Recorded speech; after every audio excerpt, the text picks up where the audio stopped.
What's going on, Dolphins? It is your boy Dillon. I know I already made a video, but as it turns out, there's some more excitement, some more news for you, or that was put out, so I got it for you. So it turns out that there was some interviews done with like some of the new coordinators, all the new coordinators, special teams coordinator Danny Crossman, defensive coordinator Patrick Graham, and offensive coordinator Chad O'Shea, and also passing game coordinator / cornerbacks coach Josh Boyer.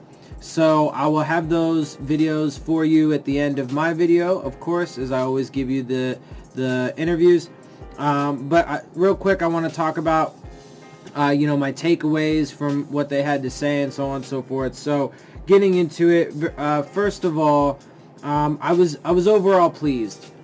So I think that, they said a lot of good things. I think that so far they have passed their first couple tests as a coaching staff, which is good to see. So the first test was, hiring Brian Flores. I think, despite how I feel about, how they handled the situation with Gase, right? I'll feel that way no matter what ends up happening, because I just don't think they were given enough time. But anyway, that aside, I think that the Brian Flores hire is a good one. I think that he put together a really good coaching staff with a championship pedigree and a lot of experience, a lot of diverse experience, and that's really good.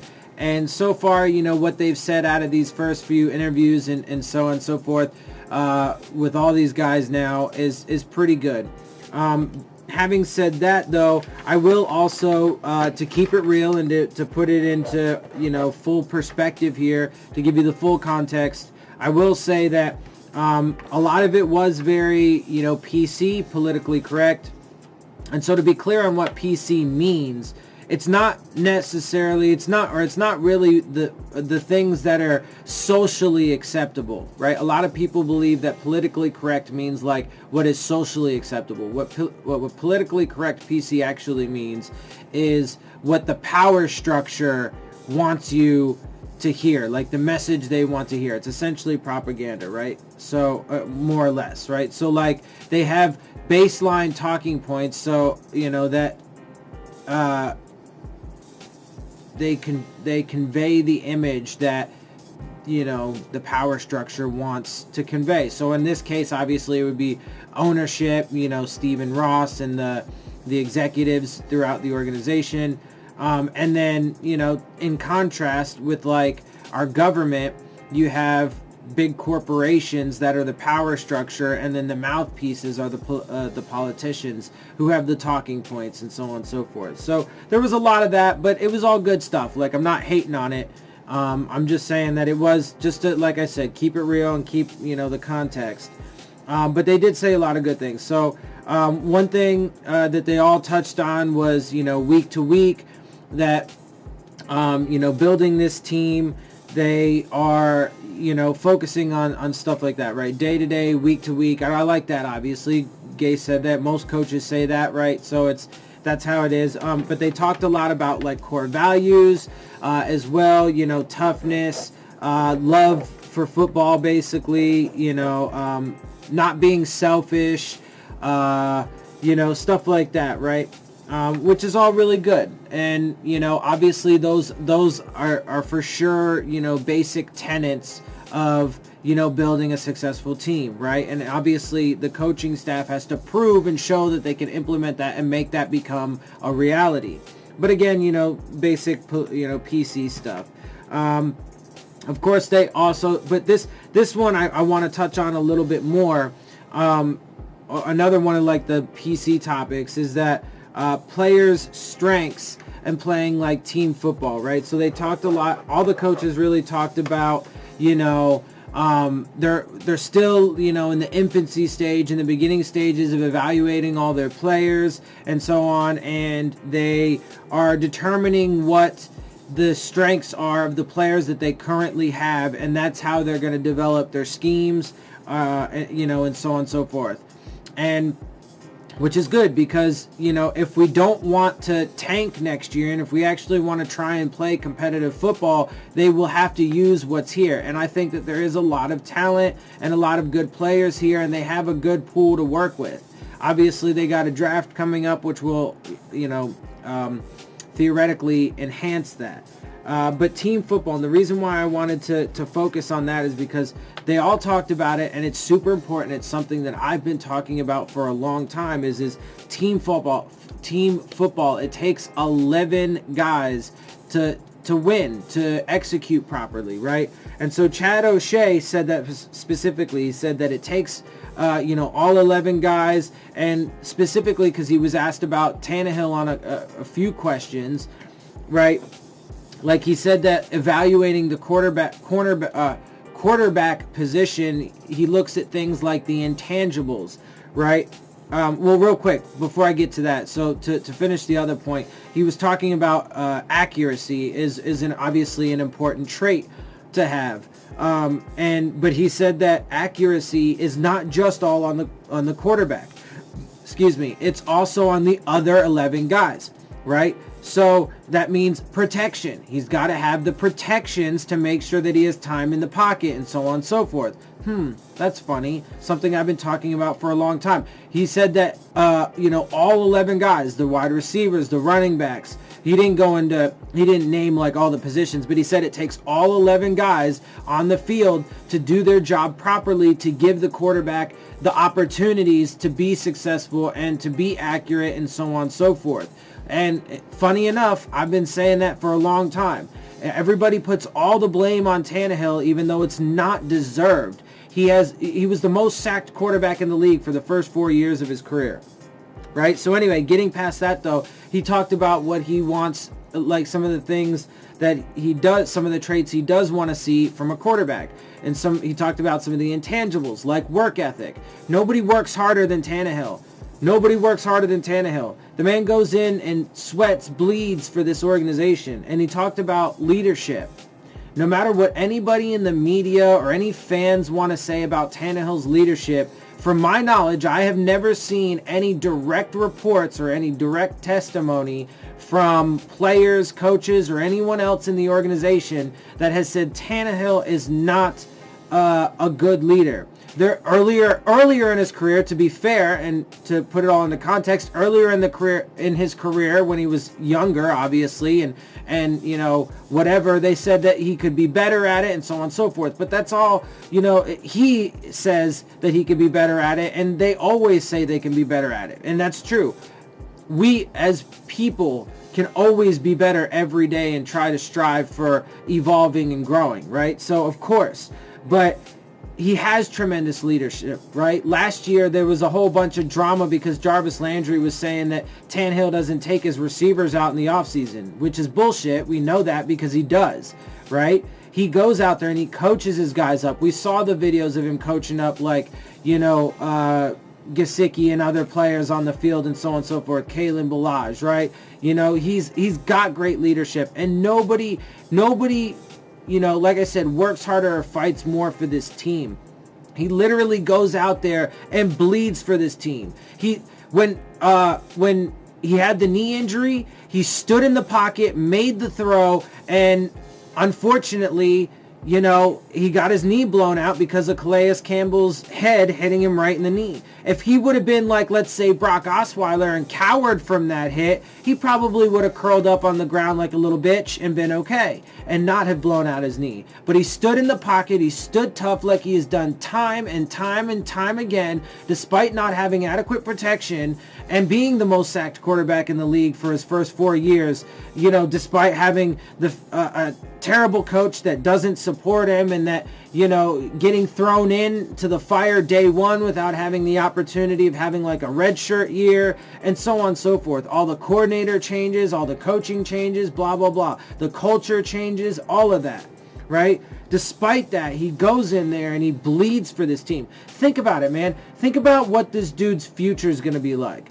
when he's in his 50s, in his 60s, in 70s, if he even makes it that long. With the amount of hits that this dude has taken throughout his career and stood in there for, this dude's going to be like, we don't talk about CTE still enough today, but it's more prevalent. But Jesus, man, this dude is going to be wrecked. So anybody, look, I'm tired of the haters of Tannehill, man. It's just not, it's ill-founded and it's bullshit, right? This dude bleeds aqua and orange more than most of the fans do.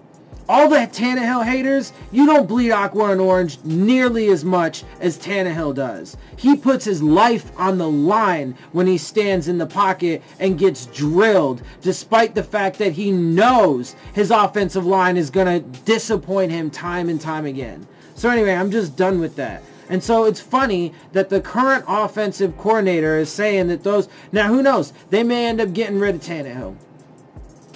I think they would be silly to do so for a number of reasons, as I've, illustrated in the past and partly in this video. But, I mean, if he believes in the things that he said he believes in and mentioned in his press conference today, then logically that would lead me to believe that he's going to keep Tannehill, because he understands that this dude is a fighter and he gives everything, and he has the skill set. They just need to protect him. They need to make sure they bring Juwan James back, and they need to, in the early rounds, in round 1 or 2, they need to get an offensive lineman with, a stud pedigree and so on and so forth, that's going to be able to go in there at either left guard or center. I think Jesse Davis will be all right. I think he had a bit of a down year last year, but I don't put all of that blame on him. He had some good games and some really good things early in last year as well. Obviously, he had some big blows and everything as well, but that could be attributed to a bunch of things, not just him. But we definitely need a left guard and a center. And so, I think, though, that keeping Kilgore and sitting around is smart. So getting rid of them, I think, would be foolish. But anyway, so look, man, again, it's just funny, though, that the current offensive coordinator is saying all the things that, I've been saying. And so, like I said, if he believes those things, logically he would keep Tannehill, because he exhibits all of that. So anyway, that's all I got for you guys. Look, man, I'm just... I try to please everybody. I'm a people pleaser, right? I'll admit, I've been trying to, there are times when I try and hold back a little bit and be like, I'm not trying to offend people or piss people off, and I'm not, right? I don't mean any of that at all. I'm not trying to hurt people's feelings or anything like that, but I gotta keep it real, man. I just gotta be flat out honest, and I gotta say it like it is, man. And it's just... Facts matter, man. Let's stick to the facts. Let's stick to the reality. Let's be logical. Let's, all that stuff that I've talked about so many times. And let's do what's going to be actually best for this team. So to wrap up, I'll say again, so far, this coaching staff has shown me good things, right? So my perception is getting better and better and better. I'm thinking that there is a good possibility for us to do some good things in the future. Again, I'm not letting any of my emotions or feelings or expectations get too high, because they just got to prove it, man. But we, at the same time, on the same token, we got to give them that time. So if things don't go well initially, we got to give them the time. Just give them that 5-year window. Coach Flores has a 5-year guaranteed contract. Let him have it. Let him have it. Point blank, period. Okay?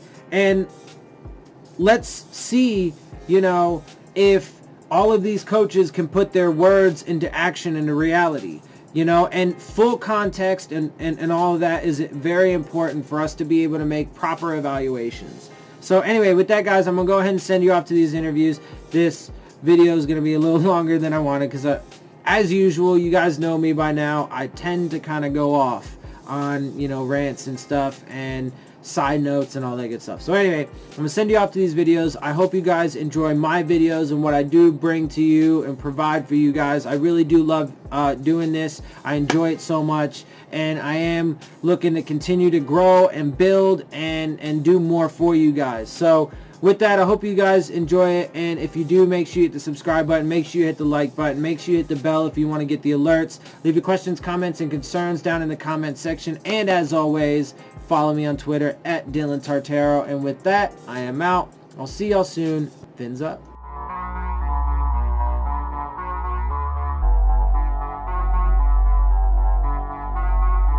Again, I would say I have to go back to generalities. You know, I'd say we're in the infancy stage of evaluating our current roster.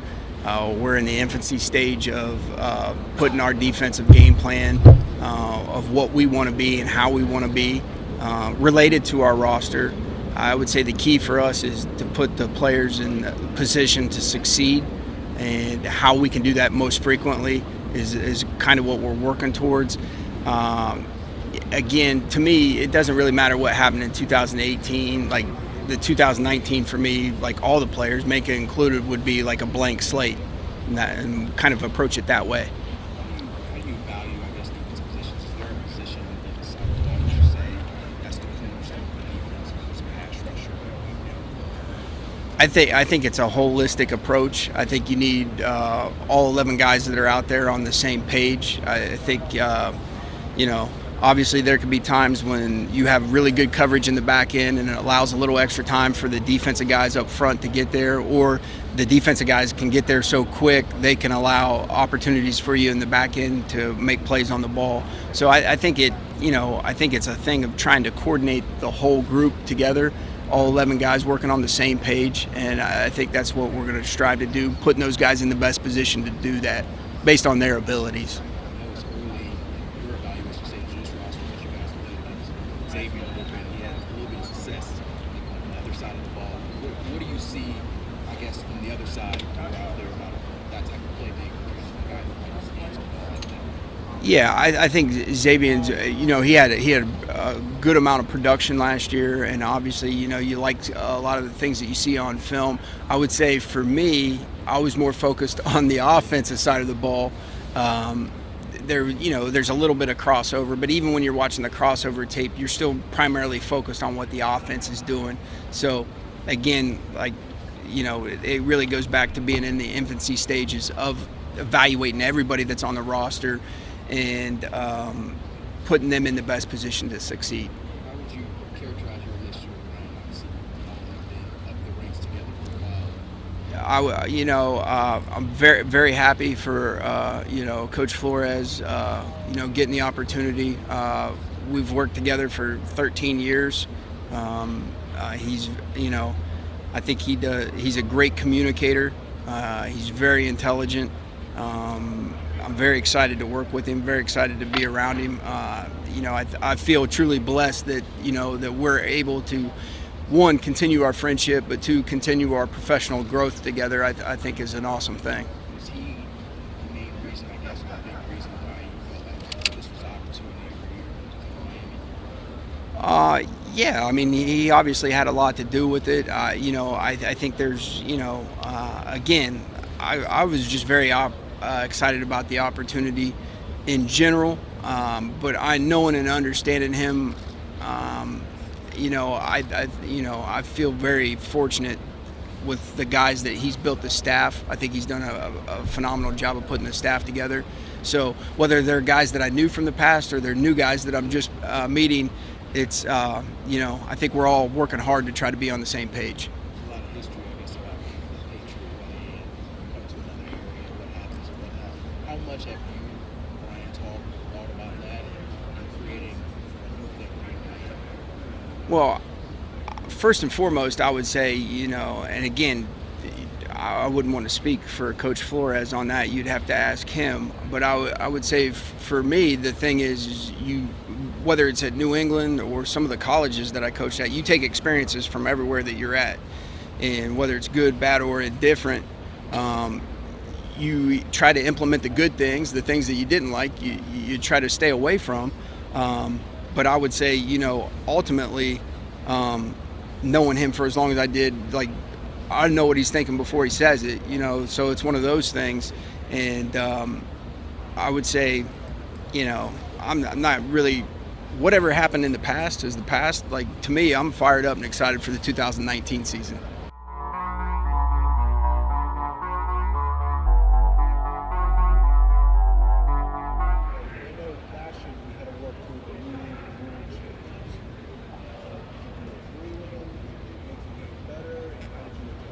Well, I think the biggest thing is anything for player safety.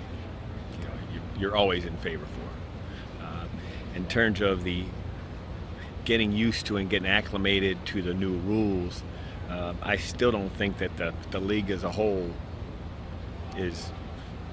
knows exactly how it's going to play out. But football's football. Whatever rules they give us, we'll play by and be the best that we can under those rules. As a special teams coach, you always say that you know the roster players. Is that help coming from Buffalo, being AFC East coming down to Yeah, I think anytime there's familiarity, it's going to help you, and obviously being in the same division, even another level. Same conference helps, same division really helps. Playing a team twice a year, and I was in Buffalo for 6 years, so a pretty good feel on who they were in the scheme they played in. Now it's just trying to tie that together in terms of how we're going to build it, what we're going to do here.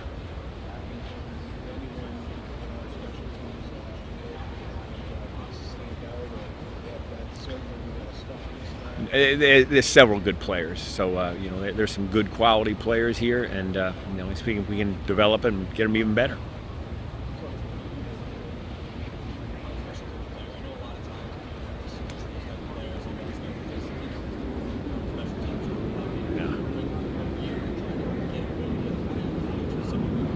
Well, you know what? I think what you'll find out here, we're all looking for the same type of player. We're looking for selfless, smart, tough, and available. If you have those things, you got a chance. So we're all, I'm sure as you go up and down this row, what you just seen from the offense, because we're all really looking for the same thing. Good football players are good football players, regardless of what you're going to ask them to do.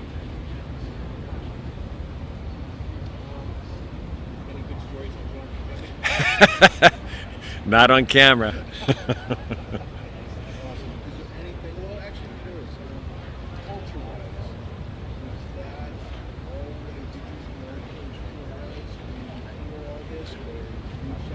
Right. Well, I think, as Brian brought up, when he made the transition into coaching, his first start in coaching was as an assistant special teams coach.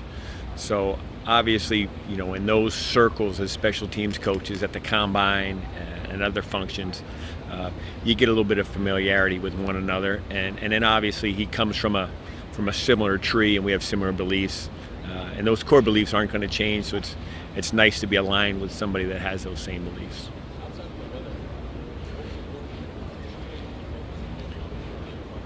Well, obviously, Coach Flores. As I just said, those things I just talked about with the culture, with his core beliefs, coming up under the same system and values. That was what stood out to me.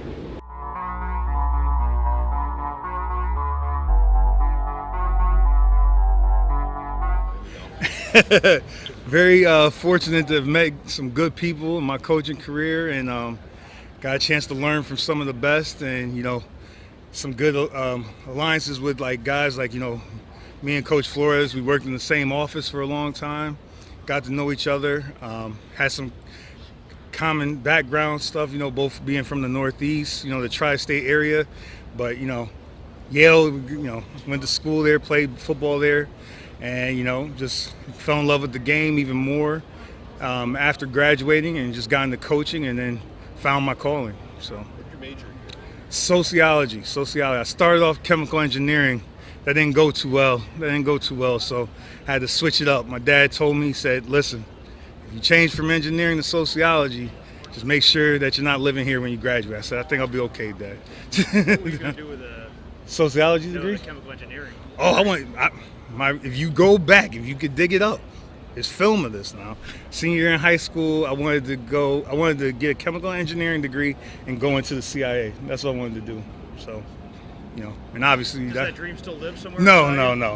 They don't. way different. But I found out early on when I got to school, chemical engineering wasn't for me, and CIA wasn't going to happen either. The NFL is about secrets and information as well. So I guess there's some carryover. I see that. I can see that correlation. What are your, as a defensive coach, what are your core philosophies? They felt a lot of the stuff that Coach Flores has talked about. We want guys who are selfless. Guys that are willing to work hard. I think when you get into not necessarily the schematics, but just like looking at the player and what we're looking for aside from the character traits, you want guys who play with their hands and that play and are heavy-handed. You want guys to play with good knee bend and good leverage, all right? And you want guys who have good eye discipline. I mean, that's all about, as you know, Coach Flores talked about, trying to get 11 guys to trust each other on the field. You got to get 11 guys to trust and have their eyes in the right place to build that trust. So really, when you look at it, football position, eyes, hands, and feet, that's how I see it in terms of defensive players when I'm evaluating. Heavy-handed, active hands, eyes in the right place, able to, when misdirection comes, are their eyes in the right place still? Are we able to go from one spot to the next and having a progression with that? And then the feet, good base, good leverage, all leads to good football plays, especially when you start to watch the championship plays that take place championship weekend, Super Bowl weekend. You can just watch the sideline copy and really get a feel for that. Where does heart fit in? Heart? Heart, in terms of the toughness element, to me, I want to have a way to measure the toughness. So to me, you measure the toughness as a defensive player. We're going to talk about it to those guys. Can we stop the run? And can we stop the run when we know they're going to run the ball? All right. Are we contributing to the coverage units on special teams? We can measure those things to determine toughness as opposed to just talking about it. And then the hard part of it, guys who are selfless, who put the team first, that's a big decision for somebody to make. Because by nature, a lot of us, we want to take care of ourselves. But we got to make sure that, we're putting the team first. That's why this game is so beautiful, the lessons that you learn from it. Because I know for me personally, it's helped me in my life to become more selfless and understand to put the team first, put my family first, put my the organization I'm with first. That's so key, and it's been such a good thing as I've grown as a person. Now that I'm 40 years old, it's been really huge in my life. You just turned 40, right? Yes, sir. Yep. Thank you. And I'm already feeling the effects of it. So. All right, here's the question people in South Florida know: 3-4 or 4-3? Yes. Both. There you go. Multiple.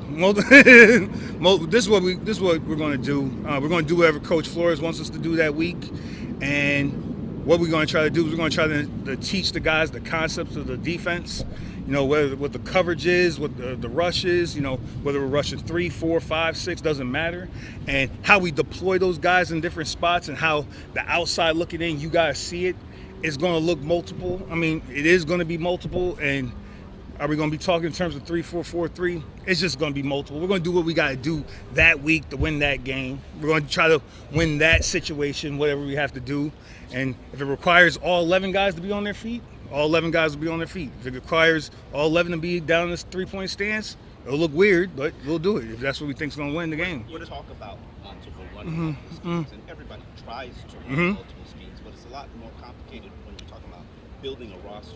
Yep. What is the key to building a roster to run a multiple set like that? So I believe it is IDing the traits that you hold valuable in terms of building a defense. So like kind of what we talked about earlier, some of the physical traits, we're looking for guys to be able to play with their hands, guys with good eye discipline, guys that play with a base and good leverage. So you take that, and now as you start to spread out into the different positions, who can cut, because whether you're talking about somebody that's covering, someone that's taking on a lead block, or somebody taking on somebody at the point of attack, all three of those things come into play. So that's what we're looking for. Guys that can do that, and then you get some of the measurables and things of that nature. But that's really what you're looking for. Those guys that play with good football position, and breaking it down into those subcategories helps lead to being able to be a multiple front scheme team. If you have a 3-4 scheme, bigger core players that can kind of hold the point, but then a 4-3 requires smaller, a little bit more athletic. not disrespecting what you're saying, but like I don't necessarily agree with that per se. Like 3-4-4-3 to me, people, sorry, sorry, 3-4-4-3 is how the spacing is on the field. You know, so like whether a 3-4 OLB is a defensive end, it's really the same spot. So to me, I don't necessarily get into that in terms of like how big this guy has to be. It's multiple, and how we deploy him, it could be different on any down and distance, any play, any call, any situation. So I would agree to disagree, if that makes sense on that one. Okay. The other thing that would seem difficult about that beyond just building a roster is having a finite amount of time. Mm-hmm. Not only figuring out what you're trying to do as a defensive coordinator, but what everyone is trying to do. That seems like a pretty seismic task to try and figure out for every situation exactly the right defense, and have prepped it for, only in the space of 9 months, whereas, all these guys come from the Patriots, they've built it over 17 years. Yep. How easy or difficult will it be to try and figure out all those things in the space of 6 months? The beauty of this game and our job is very difficult. And it's very difficult, and it's usually in pressure-filled, packed moments that you have to make right decisions. But that's kind of why we got into it. That's why I love being in it. So is it hard? Absolutely. Absolutely it's hard. But that's why you put in all the work. That's why you started off as a graduate assistant, got bumped up to a position coach, came to the league, became a QC, grinded doing this and that, putting in the extra hours, the off season, the study, to be able to get you prepared to handle these moments and learn from the people you've learned from before, whether it's learning from Coach Flores, learning from other guys I've worked with. But it's not easy, this job. I'm not saying it's as hard as a single mom that has 5 kids to raise. I'm not saying that, but it's a hard profession, it's a hard job, and it's challenging, but I love to be challenged. And most of the guys, you talk to guys on the staff, they love to be challenged. So I embrace it. I embrace it, and I look forward to it, and we'll have it right, and we'll have it the way Coach Flores wants it, and hopefully it leads to winning some games.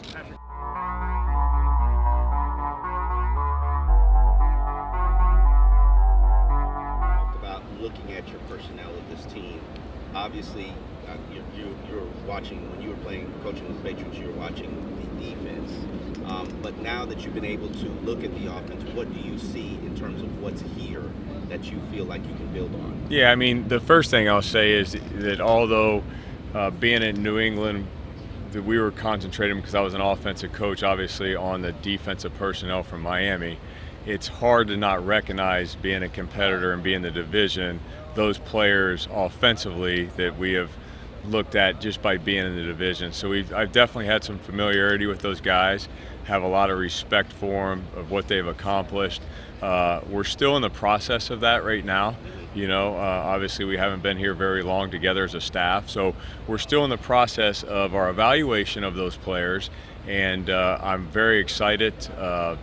It's an exciting part of the process, is to identify, hey, who are your guys you're going to be working with, because ultimately what's most important is how we utilize the players that are here. And the most important players are the ones in our building right now.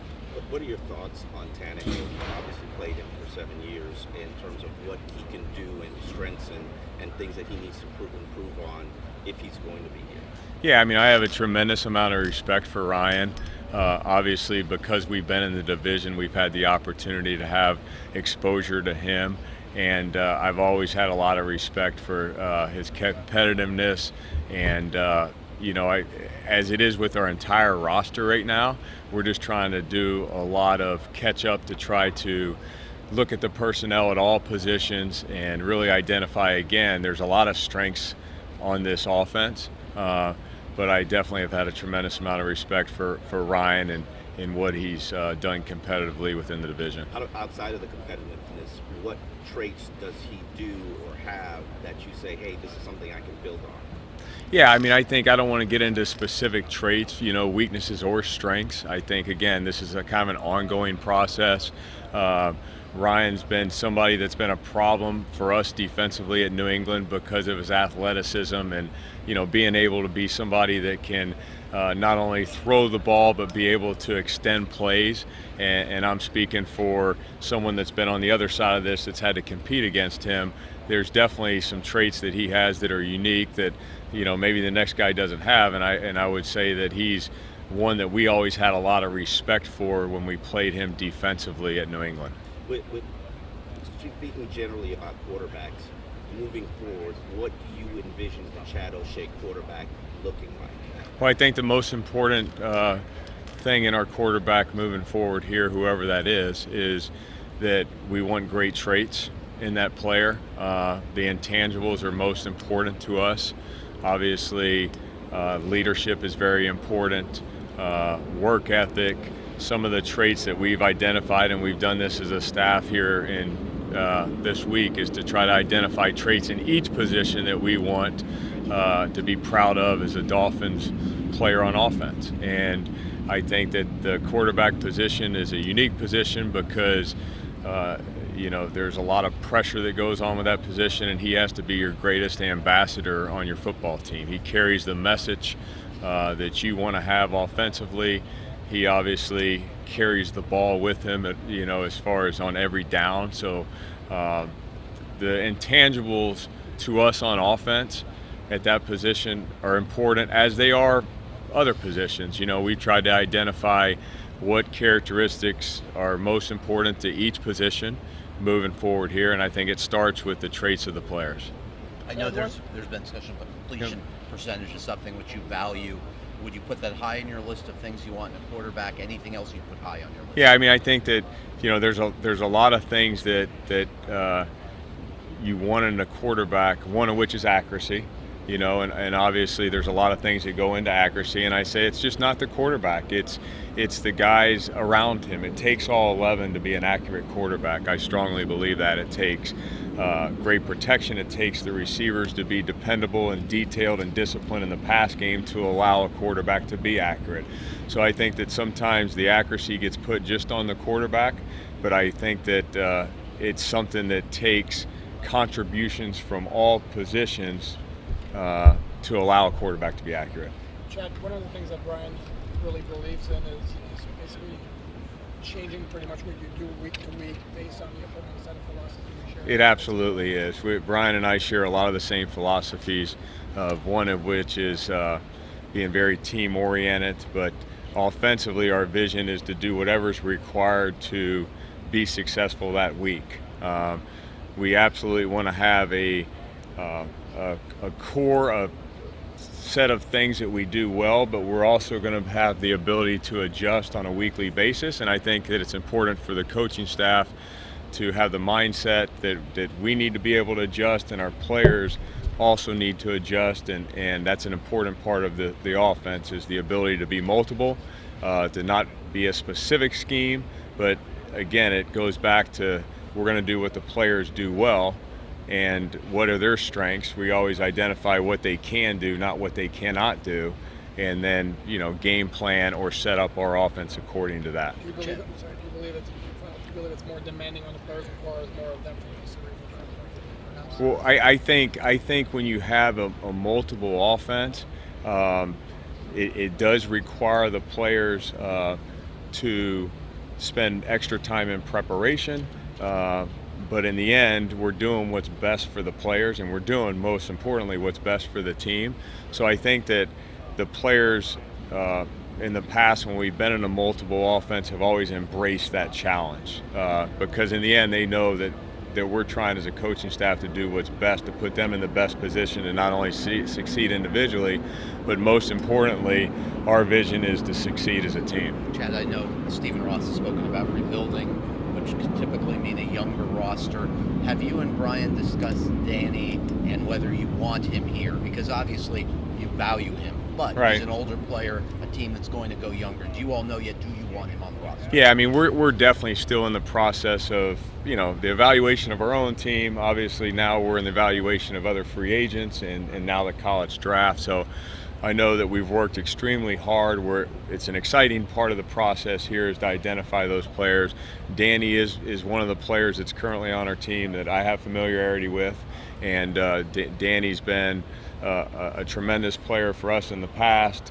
I know he means a lot to a lot of people on this team and in the organization, and one of which we hold in very high regards. But we're still in the process of evaluating the entire roster and seeing what's best for the Miami Dolphins. Is there any player on your roster, skill position-wise, that you've seen enough to even speak generally of among, beyond Danny obviously, among Albert Wilson or Jakeem Grant or Mike Gesicki, Kenyon Drake? Is there any you're comfortable I would say, yeah. I mean, we've invested a lot of time. The first thing we did is prior to any planning of scheme and what we're going to be offensively, it was most important to identify what we're working with. So we've spent a tremendous amount of time here this week and really evaluating our roster, especially the coaches that are not familiar with those guys, working with them. Now, obviously, we've had a lot of exposure. I've had exposure to them in the division and seen them from afar and really had a lot of respect. But I would say,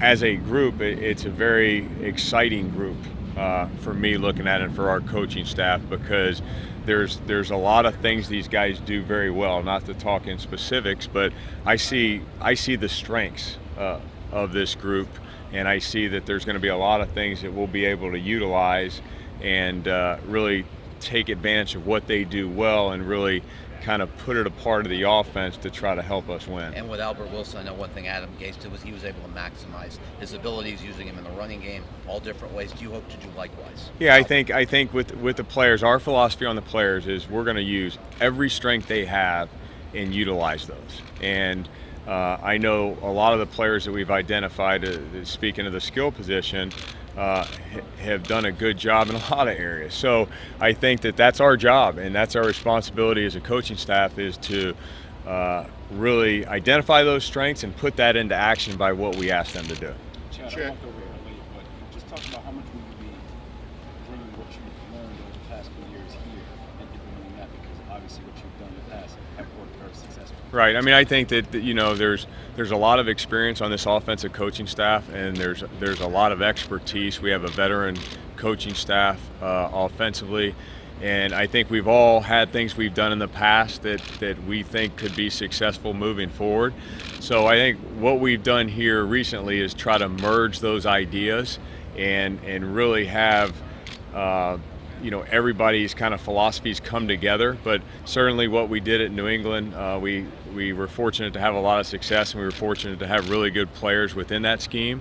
And there's certainly some things from New England that will show up here as part of our offense, and there's things that are going to show up from some of our other coaches that have been other places that are also going to show up as a part of this. So I think this is a collaborative effort, and I think that you're going to see an offense that is going to be multiple, an offense that's built upon the things that we covet so much, and that's being able to play team football and to be able to be fundamentally sound and to do all those things right before we can do anything else. All right, guys, it looks like you've reached the end of my video. So I hope you guys enjoyed the interviews. I hope you guys enjoy my show. If you do, make sure you hit the subscribe button. Make sure you hit the like button. Make sure you hit the bell if you want to get the alerts. Make sure you leave your questions, comments, and concerns down in the comments section. Also, follow me on Twitter at Dillon Tartaro. You can hit me up there, leave your questions there, or just hit me up, or check out my tweets, my retweets, so on and so forth. And so with that, guys, I am out. I will see y'all soon. Fins up.